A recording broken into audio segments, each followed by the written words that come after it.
Purpose. Hello, welcome to Youth of Purpose, a show that is here to give you a platform as young people to be able to contribute to what happens in this country, but also better your lives.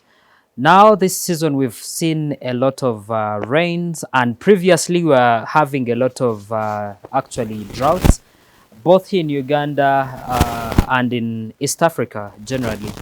And today we want to be looking at the issue of climate change. We keep saying, conferences, summits, basically about climate change. Are they having an impact? Maybe, maybe not.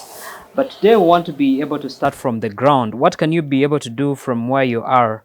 But also as young people, what role can we play in making sure that we become the green ambassadors of climate change and making sure that we are able to protect our environment and have a better Uganda. And with me, I have Anne and Tony, who are going to be helping us to delve into this discussion, but also tell us what they are doing as individuals, but also as the organizations where they are working from in as far as transforming Uganda in the climate aspect. Tony and Anne, welcome to Youth of Purpose, and starting with you, Tony. Thank you. Kindly say hello to the viewer. Hello, my fellow youth. My name is Tony Matthias Jr., current president of a Green Ambassadors Club, and I'm very delighted to be here. Hello, fellow youth. I am Nakazi Annette, and I'm a Green Ambassador, vice president at the moment. And I'm very glad to be here, share ideas about climate change and how we can better our lives. Thank you. Thank you so much. And when we talk climate change, what are we talking about? When you talk climate change, when it comes down to the person down here, let alone the technicalities of climate change, the meteorological department and what it has to communicate, the person at the lower level will understand weather mostly. We look at the longer droughts, look at the very heavy rains, and then we see how they are affecting us. And then that is when we think about mitigation and adaptation. Mm-hmm. So when we think mitigation and adaptation, we start to channel our lives in that direction. How do we better our livelihoods despite the climate change and its impacts? Yes. Tony, when we talk about climate change, in the layman's understanding, what should come into our minds? In the layman's tongue, what should come into our minds is, for instance, this November, in Senene, not very much at all. Yes, Why? Yes. The rains are not so much as they used to be. So the Senene are very little, and they came in very late. So we can be able to understand climate change by its impacts Exactly. to our day-to-day living. Exactly. We are used November, mwezi gwa Musenene, but we are getting into December, and we just got the few grasshoppers, which are also not enough because yes, we had a few last week, and now you don't see much of them on the street and in the markets. Exactly. And therefore, a Ugandan can be able to understand it's because of the less rains that we have gotten that we are not having the grasshoppers. Exactly, because the weather, the climate affects the plants, the growth, and then these are where the grasshoppers grow from, and then they don't have anywhere to grow, so we don't have them. Amazing. Yeah. Anne, why should we pay attention to climate change at the moment? For one, if we don't, we may crash. If you don't care to see how you face this problem, you'll find us very hungry, starving at that, because the foods have been destroyed in the gardens, because they were not even able to grow, let alone destruction. So we have to focus a lot and see how tomorrow is better than today. That is where now we have to align our interests. Because if we do not pay so much attention and just look on, in the next 7, 8, 9 months, our markets will be empty, our food markets. And that goes to our saucepans and finally our stomachs. And then nutrition also comes in there. where you have to think, okay, I cannot get as many mangoes as I used to. So how can I something or something closer to the benefits I used to get from mangoes? So you have to integrate these aspects as someone in this world, not just Uganda, because it's affecting the whole world. Tony, what are some of the most causes of climate change? The biggest cause of climate change in this world is industrialization. It's the biggest. We can't really run away from it. I will not say us as Africans don't have a really big role that we've played in the negative impacts of climate change as they are. But the biggest cause has been industrialization, because that brings about the most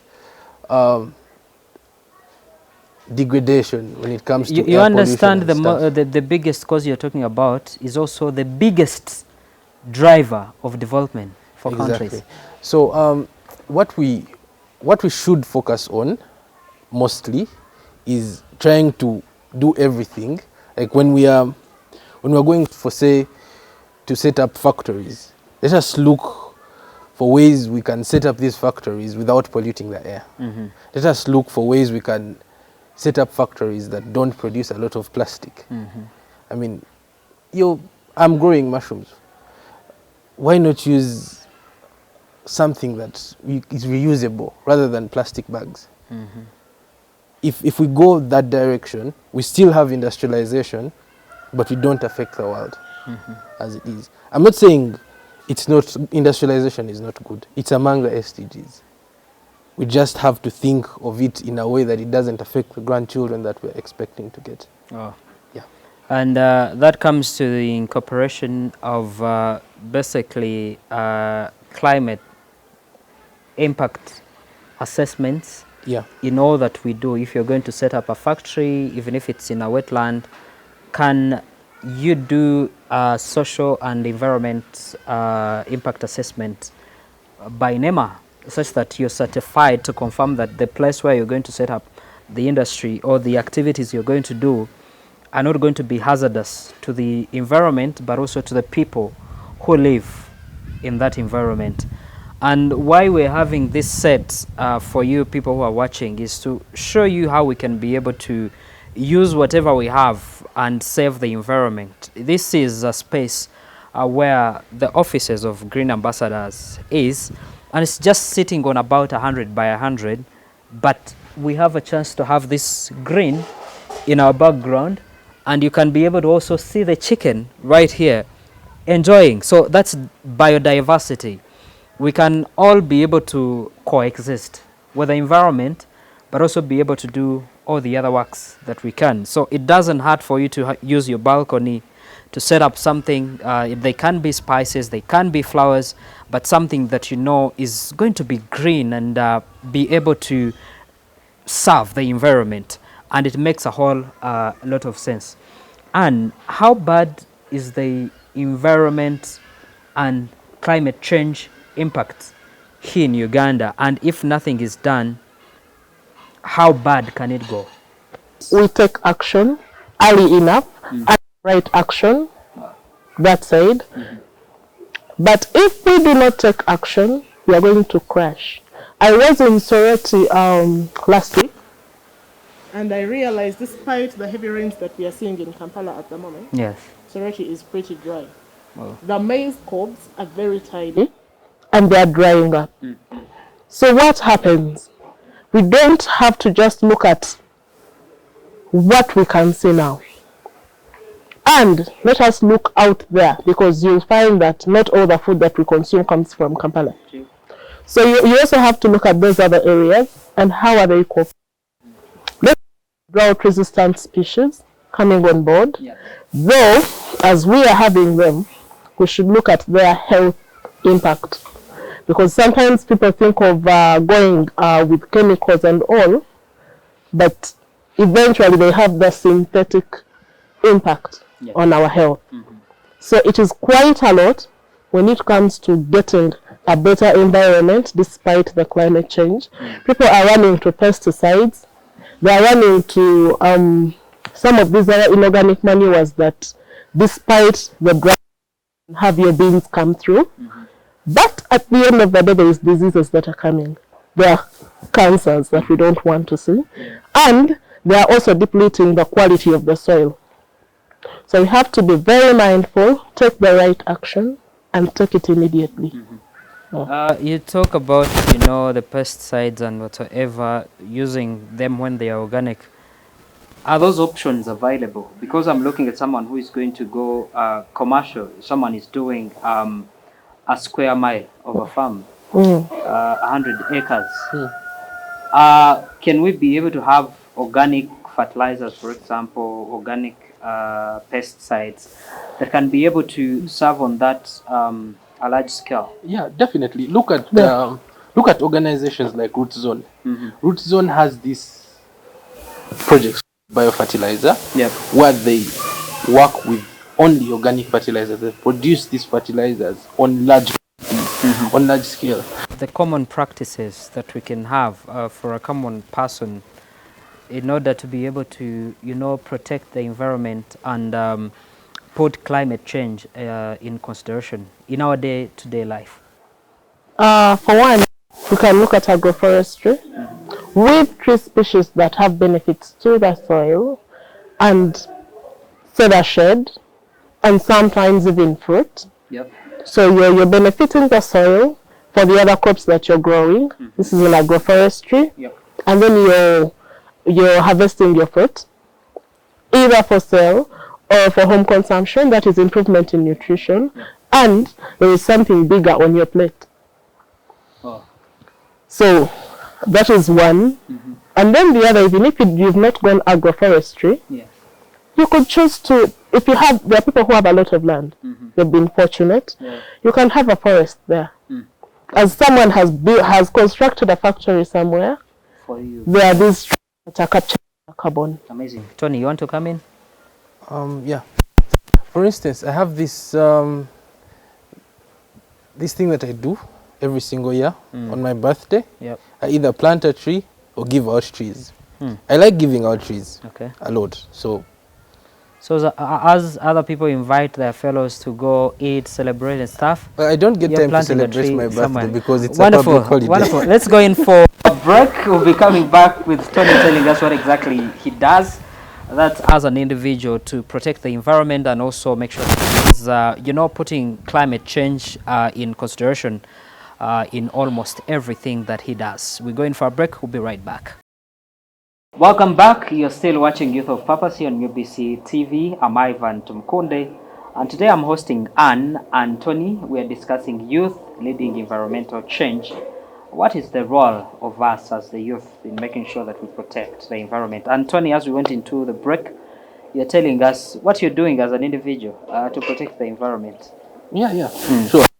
I had earlier said that on my birthday, a tree or give out trees, because my birthday is another day, so I don't get to celebrate it. Everyone wants to go home for Mother's Day. Mother's Day. So on Mother's Day, you can always celebrate with Tony and plant a tree.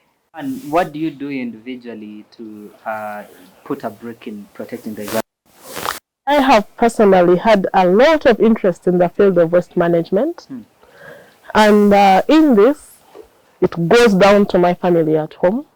My oldest child is 7, but he knows what it means to manage waste. He knows that he should sort the waste because I have different bins. So when I have plastics, there is somewhere I put them, and afterwards they can always get them and make some stuff out of them, play stuff, and you find them playing with them.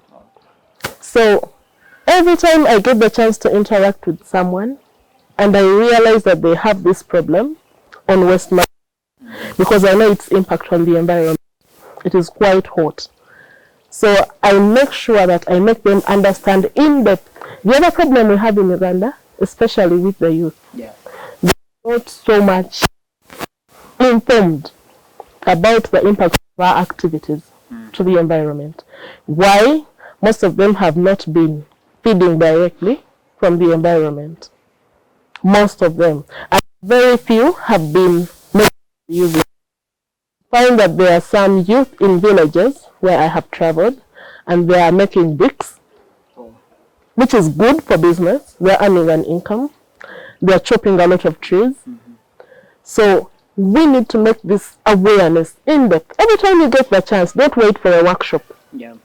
So Do something about it. The Bible says, let us take care of all things, take care of all his creation.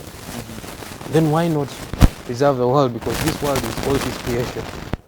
So it is our role as human beings and as youth, especially because we're the biggest population, to preserve and conserve the world. So plant a tree. Find a polythene on the ground, pick it up. I mean, you could even sell it for money. Pick it up, take it to a recycling center. You'll get some money out of it. Yeah. If you want the money. If you don't, then just pick it up. It's still good for the environment. A tree can grow in its place. Yes. And a young person out there who wants to get started doing something about the environment today, what is the basic that they can start with? for starters, you just have to look around you. It doesn't have to be very expensive. Look around you, find opportunities in what is around you at the very beginning. Some people think going to initiatives is very expensive, but when you look around, you're working in a trading center, and you see people picking up plastic. This means they have value. So you can start by having a stationed bin where we drop them, customers from the different shops at the end of the day, and then you can sell those. You're doing something for the environment. 2, around us, we've been fortunate, most of us, there are trees that are growing within. So you have seedlings near you. You do not have to look so far in the nursery beds. You're scared the tree seedling will cost me around 3,000. There are seedlings around you. Start with those. Plant those. Yeah. And then afterwards you can get into the knowledge of nursery bed management, and then you can sell some seedlings. It's a lot. Good. I think the basic is each one of us can do something about it to protect the environment. And before we do the big things, or before we actually look outside to who is destroying the environment, before we look at industrialization that Tony was talking about, ask ourselves, what are we doing that you think is hazardous to the environment? So start with yourself. After eating something in a polythene bag, where do you put it? After taking that water in a bottle, where do you put the bottles? After taking that soda, where do you put the bottles? So if you have that discipline starting with you, that you understand, I cannot be throwing bottles in polythene bags after using them. Keep them until when maybe you get home and put them in a dustbin. But you find you're in the car, and before you know it, someone is throwing out a bottle, a polythene bag, and it's really disturbing. So we can start with ourselves, you yourself, and this festive season, as you're traveling home and you're done eating your nyama choma, you're done eating your KFC, you're done, make sure that you're able to keep whatever you have used, and you will dispose it after reaching your destination. All that you're doing, Tony, you're doing it through Green Ambassadors. Oh, yes. Tell us about the Green Ambassadors Club. So the Green Ambassadors Club is an organization, a youth-led organization, because most of us are well below 30. What we do is focus on finding practical solutions to the problems affecting the environment. For instance, rather than telling Ivan that, you know what, Ivan, please don't cut down that tree. I mean, I don't have a right. It's your tree. I mean, you need to pay rent, you need to buy food and do all those things. Yep. So I don't have a right to tell you not to sell off the tree. I would rather tell you, you know what, let me teach you how you can make soap, how you can make briquettes, how you can make a hell lot of things out of it without cutting it down. That way, the tree keeps up, it is sustainable, because you're getting things out of it from a daily. Yep. And you don't have a reason to cut it down because you make way more money by keeping it up than cutting it down. Yeah. We teach youth how to, recycle and get money out of it. We have these programs like upcycling, and then we have partners like Riham, shout out to Ishta, that help us teach youth how they can, earn a living from plastic. So that is basically what we do. And then also, you know, it's very difficult to listen to people speaking NDCs and all that. So we find a bit more appealing ways to spread the message, to the young people. To speak to the young people. You know, they don't want to listen to all this blabber about policies and climate change and all that. So we go through music, dance, poetry, and drama. Wow. I mean, you'd rather listen to Bonita sing a very nice poem about climate change than listen to me speak about policies, wouldn't you? Sure. Yeah. And being a vice president of Green Ambassadors, what impact do you think the Green Ambassadors is having in the lives of young people, and how much are you influencing them to be pro-climate and be able to protect the environment? The impact, I would say, is quite high. For one, when we go to meet these young people, the message we give them, we make sure they take it on to the others. That's one way to have impact. It doesn't just stay with them. And whatever we do with them is visible to the others. So then it broadens. So then we believe that, and we normally do activities that have some monetary benefit. So this, first of all, interests our primary target groups, and then the other people that are at a distance are also interested to come and join. So I believe our impact is quite big. Good. You have an upcoming project where you're looking at, restoring an island, Kimi. Tell us about Kimi, and actually of all the islands that have issues, why did you pick Kimi? But first, give us a little background about Kimi Island. So Kimi is a bit sad. The story of Kimi is a bit sad, and Kimi is an island that suffers a great deal of fires. You know, fires are not new to islands, but with Kimi, it suffers a great deal because almost every 5 months for the past 4 years, it's been burnt down. Yeah. It doesn't have any trees except the ones that we've been trying to plant. Yeah. It was completely burnt down. So it's on Kome Islands, Mukono side, and it has around 5,800 people, and it's very small because it's around less than 8 hectares. So it's overpopulated, and you don't blame them because they don't have any other place to go. So what we have been trying to do together with a lot of people, the Rotary Club of Mukumba, stewards, Youth of Purpose, and very many other players, we've been trying to fight to see that we restore this island for the past 3 years. We started with phase 1, the Kimi at Heart, after it had just been burnt down, where we taught the women and the young people how they could make money sustainably using the things around them. And we also taught them how they could plait hair and do those, because they're women. And so this time around, what are you going to be doing, and actually how can people come in to be able to support the cause? So this time around, we're going in for the health and climate bit. We realized that the biggest problems they had was, first of all, they didn't have a hospital on the island. When pregnant women have to cross over to the mainland, which is almost 3 hours, and then still the island is still dry as much as we try to plant trees. So we're going in to plant trees, and we're donating clothes to them because, well, they're poor. It's a poor community. And then we're also going to have a health camp. Okay. Yeah. So for people who want to participate, how should they come in? So we have individual participation where everyone is paying 50,000, and that money is going to go towards catering for the lunch, transport, and then also buying a few things.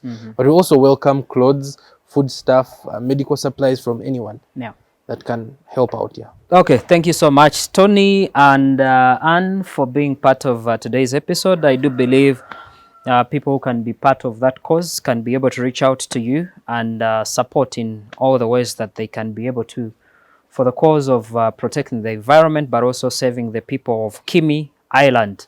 And I do believe if each one of us can be able to play their role, we can be able to protect and preserve Mother Nature. And from me, Anne and Tony, but also for coexisting the chicken here, the mango tree here that has given us a shade from the fresh breeze here. We say goodbye to you, and we say Merry Christmas, Happy New Year to you all. See you next week. Bye-bye. Youth of Purpose.